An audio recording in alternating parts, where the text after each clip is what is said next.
बंगाल के अंदर सियासी सरगर्मी तेज है और सभी दल ये सोच रहे हैं कि हमारी सरकार बने, हमारी सरकार बने। सिर्फ बंगाल ही नहीं, असम के अंदर भी विधानसभा चुनाव है और असम के अंदर भाजपा और कांग्रेस लगे पड़े हैं कि कांग्रेस 10 साल का वनवास खत्म करके वापसी की राह देख रही है, तो वहीं दूसरी तरफ भाजपा हैट्रिक लगाने के मूड में है।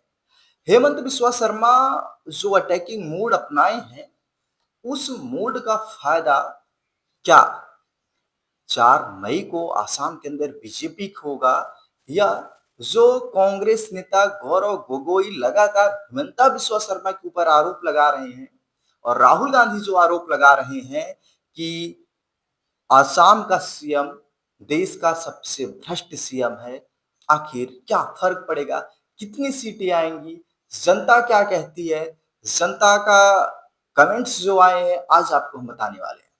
देखिए दोस्तों, अभी कुछ दिन पहले मैंने बहुत सारे फेसबुक ग्रुप्स में एक पोस्ट शेयर किया। आप देखिए स्क्रीन पे चल रहा है कि पश्चिम बंगाल में किसकी सरकार, पश्चिम बंगाल के अंदर किसकी सरकार। तो 50-50% का आंकड़ा आया कि टीएमसी की भी बन सकती है, भाजपा की भी बन सकती है।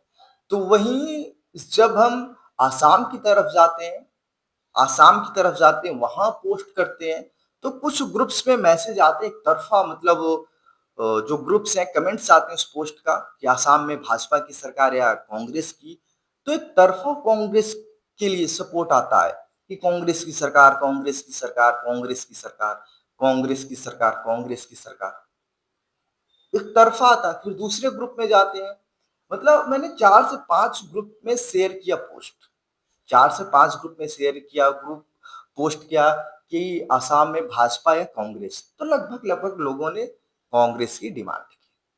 मतलब आसाम के अंदर परिवर्तन हो सकता है, कांग्रेस की वापसी हो सकती है।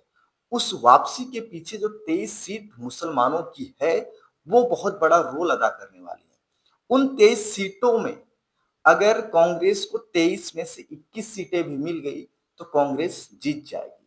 बदरुद्दीन जो इसके पहले कांग्रेस के साथ मिलकर चुनाव लड़े थे, लेकिन इसके 2024 के लोकसभा चुनाव में कांग्रेस से अलग होकर चुनाव लड़े, लोकसभा का चुनाव लड़े थे, उनको सिर्फ आपको बता दें 5 लाख वोट मिले थे, जबकि कांग्रेस को वहां पर 15 लाख के करीब वोट मिला था।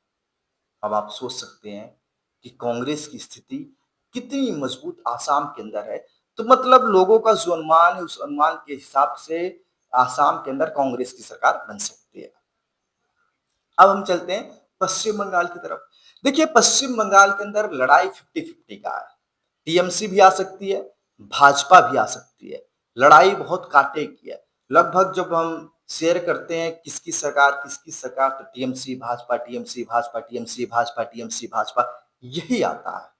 फिर मैंने दूसरे दिन एक पोस्ट शेयर किया कि कितनी सीटें आएंगी, कितनी सीटें आएंगी टीएमसी की। सबसे पहले मैं आपको टीएमसी को बताता हूँ। टीएमसी के लिए मैंने 90 का आंकड़ा, 150 का आंकड़ा, 100 का आंकड़ा, 226 का आंकड़ा दिया। तो लगभग लोगों ने 226, 150, 226, 150, कुछ ने 90, कुछ ने 100, कुछ ने 90, कुछ ने 100, कुछ ने 90, कुछ ने 100 दिया। फिर भाजपा के लिए भी कुछ लोगों ने कहा कि इस बार भाजपा की सरकार बनेगी, 150 सीटें, 200, 170, 125, 90, 170, 77, 80, मतलब इस हिसाब से आप देखिए कमेंट्स, आप देखिए स्क्रीन पे चल रहे हैं जो मैं स्क्रीनशॉट शेयर कर रहा हूं, आप इस स्क्रीनशॉट को देखिए कैसे लोगों ने अपने सुझाव दिए हैं कि इतनी सीटें आ सकती हैं। और ये जो सुझाव है आपको बता दें कि कोई उत्तर प्रदेश के नहीं है, कोई बिहार के नहीं है, कोई महाराष्ट्र के नहीं है, कोई दिल्ली के नहीं है, ये सब बंगाल के हैं, आसाम के लोग हैं जहां पर चुनाव हो रहे हैं। ये उनके अनुमान है, ये उनके मत हैं कि परिवर्तन हो सकता, परिवर्तन नहीं हो सकता। लेकिन जो कमेंट्स आए हैं आसाम को लेकर, उसमें दिख साफ साफ दिख रहा है कि कांग्रेस की सरकार बन सकती है। ये लोगों के अपने राय, मेरे राय नहीं, लोगों की राय है। लेकिन बंगाल के अंदर लड़ाई बहुत कांटे की है, बीजेपी भी आ सकती है, टीएमसी भी आ सकती है। आप सबका क्या अनुमान है, कौन आएगा, टीएमसी या बीजेपी? आप लोग ये राय हमें कमेंट बॉक्स में जरूर बताइए। लेकिन जब मुख्यमंत्री पद की तरफ चलते हैं, टीएमसी का तो क्लियर है कि ममता बनर्जी, लेकिन कुछ लोग मांग कर रहे हैं अभिषेक बनर्जी के लिए भी लोग मांग कर रहे हैं कि अभिषेक बनर्जी।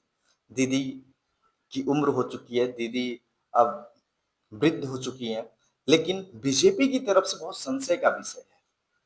शुभेंदु अधिकारी को लोग बीजेपी के अंदर भी पसंद नहीं करते, जैसा कि जग जाहिर है दिलीप घोष पसंद नहीं करते। लेकिन अब मजबूरी है, शुभेंदु अधिकारी का फेस जो है, चेहरा जो है, अमित शाह को बहुत पसंद है और बंगाल की जनता शुभेंदु अधिकारी के नाम पर झूमती है। तो सबकी मजबूरी है, इसलिए सभी आकर चुनाव लड़ रहे हैं।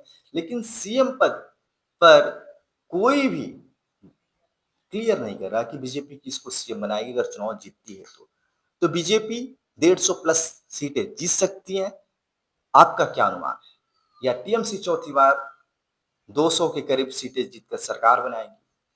अब मैं आप सबसे पूछ रहा हूं, इन दोनों सवालों के जवाब अब आपको देना है। आप लोग अपनी राय हमें कमेंट बॉक्स में जरूर बताएं। नमस्कार।